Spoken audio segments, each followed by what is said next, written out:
the system? You're just running a Yeah, fixture, right? You're not getting yeah. it. No, Do you do a I'll go source straight. test? So I'll go straight to their faucet sink. Fortunately, where I live, I know what their tap water hardness is going to Right. be. Same. So For sure. You're it's so usually not going to familiar waste my because of time. repetition.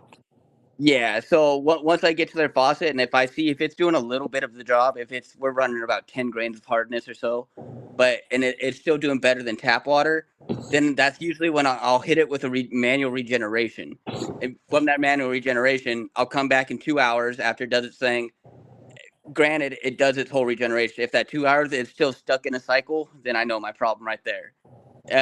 But if I come back in the 2 hours, it's done its thing. It's either going to lower or if it's not going to lower at all, and that's when I get into my real troubleshooting diagnosis. So you're going into this system, the digital interface on the top of the softener itself, and you're going in there and you're asking it to do a regen cycle, and you're Yes, checking before your measurements and getting like a hardness, calcium hardness reading, correct? yes, yes, sir. And a TDS, and then you proceed to wait for its cycle to regenerate. If you come back after the 2 hours, is that like a standard window for manufacturer Yeah, time? typically it takes about an hour and a half, hour 45 minutes to 2 hours. I usually give it that 2 hours Yeah, your because safe bet, not wasting time.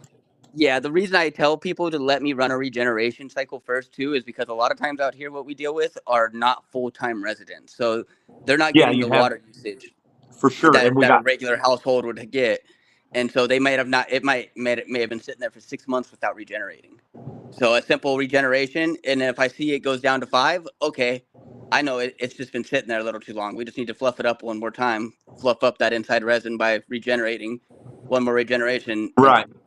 10 times out of 10, it goes back down to normal. And for If it doesn't drop at that point, that's when I start my real troubleshooting phase where I get into the brine tank. I make sure it's vacuuming, the safety float is working.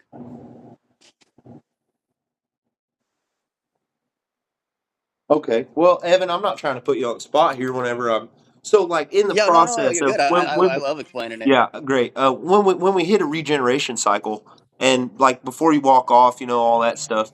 I guess that's redundant for me to say that, but what is the system typically operating?